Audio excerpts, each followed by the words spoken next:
পুরোদমে ইরান ও ইসরায়েলের মধ্যে ভয়াবহ যুদ্ধ চলছে। আর এই মুহূর্তে আমাদের হাতে এসে পৌঁছেছে যুদ্ধের সর্বশেষ গুরুত্বপূর্ণ সবথেকে তাজা আপডেট সংবাদ। প্রথমেই জানাবো, মধ্য ইসরায়েলে ফের ইরানের ভয়াবহ বিমান হামলা, ক্ষেপণাস্ত্র হামলা, নিহত 7। ইসরায়েলের নতুন করে হামলা চালিয়েছে ইরান। আজ হামলায় অন্তত 7 জন নিহত হয়েছে বলে জানিয়েছে মার্কিন সংবাদ মাধ্যম CNN। এই ঘটনায় আহত হয়েছে শত শত মানুষ।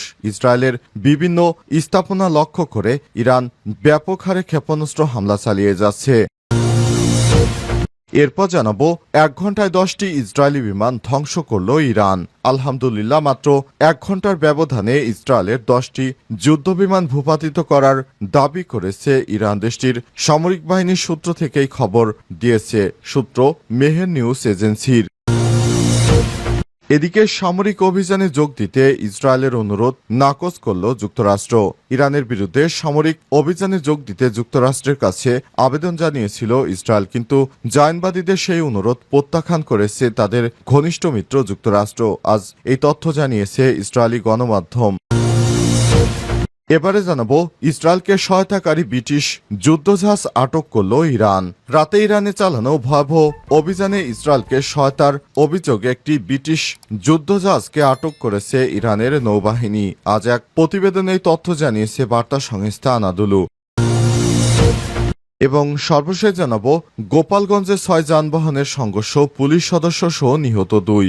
গোপালগঞ্জের সদর উপজেলার গোপীনাথপুরে 6 যানবাহনের সংঘর্ষে এক পুলিশ সদস্য সহ 2 জন নিহত হয়েছে। এই ঘটনায় অন্তত 20 জন আহত হয়েছে। প্রিয় দর্শক, গভীর রাতে ঢাকা খুলনা মহাসড়কে এই দুর্ঘটনা ঘটে। এতক্ষণ শুনছিলেন সংবাদ শিরোনাম, এবারে বিস্তারিত। তবে তার আগে বন্ধুরা, অনুরোধ থাকবে এই সংবাদটিতে একটি লাইক দিন। এই চ্যানেলে আপনি নতুন হয়ে থাকলে আমাদের সংবাদটি দেখতে দেখতে চ্যানেলটি সাবস্ক্রাইব করে রাখুন। কমেন্ট করে বন্ধুরা আপনার মূল্যবান মতামত জানিয়ে দিন আপনি বিশ্বের কোন দেশ থেকে বা বাংলাদেশের কোন স্থান থেকে আমাদের সংবাদটি দেখছেন এবং শুনছেন। এবারে বিস্তারিত। মধ্য ইসরায়েলে ফের ইরানের ভয়াবহ হামলা, নিহত 7। ইসরায়েলে নতুন করে হামলা চালিয়েছে ইরান। হামলায় অন্তত 7 জন নিহত হয়েছে বলে জানিয়েছে মার্কিন সংবাদ মাধ্যম CNN। এই ঘটনাকে কেন্দ্র করে আহত হয়েছে শতাধিক মানুষ। ইসরায়েলের পুলিশ জানিয়েছে গভীর রাতে দেশটির উত্তরাঞ্চলীয় দেশটিতে ক্ষেপণাস্ত্র পড়ে 4 জন নিহত হয়েছে। জাতীয় জরুরি পরিষেবা ম্যাগেন ডেভিড অ্যাডম এর আগে 3 জনের মৃত্যুর সংখ্যা জানিয়েছিল। পুলিশ জানিয়েছে সরাসরি আঘাতে অস্ত্র পড়ে 40 বছর বয়সী 2 নারী, 20 বছর বয়সী 1 নারী এবং 13 বছর বয়সী 1 কিশোরী নিহত হয়েছে। তারা আরও জানিয়েছে যে অনেক বাসিন্দা আহত হয়েছে। জরুরি পরিষেবা ধ্বংসস্তূপের নিচে আটকে পড়াদের খুঁজতে ঘটনাস্থলে রয়েছে। MDA এবং ইসরায়েলি পুলিশের মতে ক্ষেপণাস্ত্র হামলায় পরবর্তী ঢেউয়ের ইসরায়েলের বাত ইয়ম শহরে 3 জন নিহত হয়েছে। MDA জানিয়েছে একটি ভবনে আঘাত হানার সময় প্রায় 60 বছর বয়সী 1 মহিলা নারী নিহত হয়েছে এবং এর আশপাশের অনেক ভবন ক্ষতিগ্রস্ত হয়েছে। এই হামলার পরই মধ্য ইসরায়েলের বিভিন্ন অঞ্চলে 100 জনের বেশি লোক আহতর খবর পাওয়া গেছে। অবস্থায় ইসরায়েলের অনেক মানুষ হতাহত হয়েছে বলে জানা গেছে। 1 ঘন্টায় 10টি ইসরায়েলি বিমান ধ্বংস করল ইরান।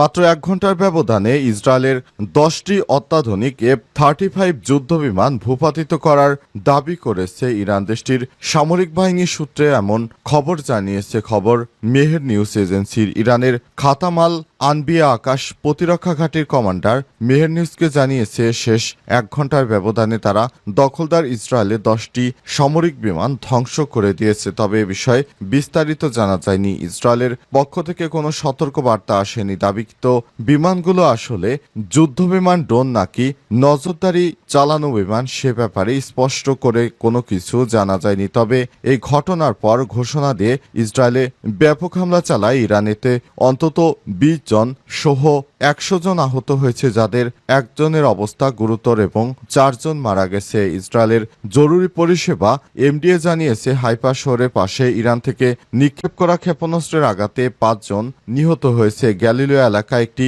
দোতলা ভবনে 14 জন মারা গেছে। তবে ম্যাডিসিস দাবি করেছে ইসরায়েলের উত্তর অঞ্চলে ইরানের ছোড়া মিসাইলে একজন মারা গেছে। একই দাবি করেছে ব্রিটিশ গণমাধ্যম বিবিসি। ইসরায়েলি বাহিনীকে চরম শিক্ষা দেওয়ার জন্য ইরান থেকে একের পর এক ইন্টারকন্টিনেন্টাল ব্যালিস্টিক মিসাইল দিয়ে হামলা চালানো হচ্ছে। হামলায় ধসে যাচ্ছে বিভিন্ন স্থাপনা। সামরিক অভিযানে যোগ দিতে ইসরায়েলের অনুরোধ নাকচ করল মার্কিন যুক্তরাষ্ট্র। ইরানের বিরুদ্ধে সামরিক অভিযানে যোগ দিতে যুক্তরাষ্ট্রের কাছে আবেদন জানিয়েছিল ইসরায়েল, কিন্তু জায়নবাদীদের সেই অনুরোধ প্রত্যাখ্যান করেছে তাদের ঘনিষ্ঠ মিত্র মার্কিন যুক্তরাষ্ট্র। আজ এই তথ্য জানায় ইসরায়েলি গণমাধ্যম। প্রতিবেদনে বলা হয়েছে ইসরায়েল গত 2 দিন ধরে ইরানের বিরুদ্ধে তাদের সামরিক অভিযানে যোগ দেওয়ার জন্য যুক্তরাষ্ট্রকে অনুরোধ করেছে, কিন্তু ওয়াশিংটন বর্তমানে এই ধরনের পদক্ষেপ নেওয়ার কথা ভাবছে না। ইসরায়েলি এবং মার্কিন কর্মকর্তাদের উদ্ধৃতি দিয়ে এমনটি জানিয়েছে মার্কিন সংবাদ সংস্থা অ্যাক্সিওসকে 2 ইসরায়েলি কর্মকর্তা জানায় গত 48 ঘন্টায় মার্কিন প্রেসিডেন্ট ডোনাল্ড ট্রাম্পের প্রশাসনকে ইসলামিক প্রজাতন্ত্রের পারমাণবিক ও সামরিক স্থাপনাগুলোর বিরুদ্ধে আক্রমণে যোগ দিতে অনুরোধ জানায় তেল আবিব। একজন মার্কিন কর্মকর্তা ইসরায়েলের অনুরোধ নিশ্চিত করেছে এবং তিনি বলেছেন যে ট্রাম্প প্রশাসনের বর্তমান সংঘাতে যোগ দেওয়ার কথা ভাবছেন না। প্রতিবেদনে আর বলা হয়েছে ইসরায়েল মূলত ইরানের ভূগর্ভস্থ ফোর্দো ইউরেনিয়াম সমৃদ্ধকরণ স্থাপনা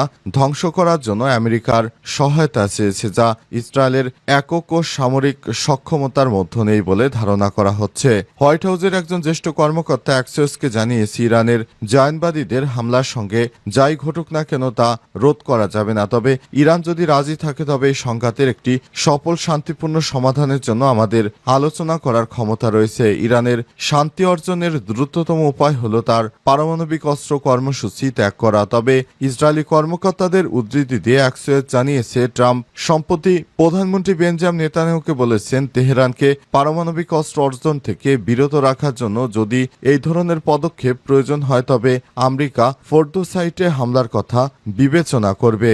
যদিও ট্রাম্প ইরানের উপর কোনো মার্কিন হামলার কথা বিবেচনা করছেন এমন দাবি আনুষ্ঠানিকভাবে অস্বীকার করেছে হোয়াইট হাউস। ট্রাম্প বলেছেন এখন আক্রমণ চালানোর সময় নয়, এখন হচ্ছে আলোচনার সময়। আলোচনার মাধ্যমে সমস্যা সমাধান করার পথে এখনো স্বপ্ন দেখছে যুক্তরাষ্ট্র।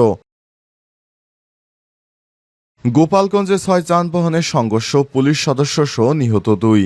গোপালগঞ্জ সদর উপজেলার গোপীনাথপুরে 6 যানবাহনের সংঘর্ষে এক পুলিশ সদস্য সহ 2 জন নিহত হয়েছে। এই ঘটনায় অন্তত 20 জন আহত হয়েছে। আজ গভীর রাতে ঢাকা থেকে খুলনা মহাসড়কের গোপীনাথপুর এলাকায় এই দুর্ঘটনা ঘটে। নিহতরা হলেন ভাটিয়াপাড়া হাই পুলিশের এটিএসআই সহকারী ট্রাফিক সাব ইন্সপেক্টর রফিকুজ্জামান এবং খুলনার সোনাডাঙ্গা থানার দেবেন বাবু রোডের বাসিন্দা আব্দুল হামিদ ব্যাপারী ছেলে এবং আরমান পরিবহনের হেলপার সেলিম হোসেন ব্যাপারী। গোপালগঞ্জ সদর থানার officer in charge OC Mir Mohammad Sajedur Rahman বিষয়টি নিশ্চিত করেছেন।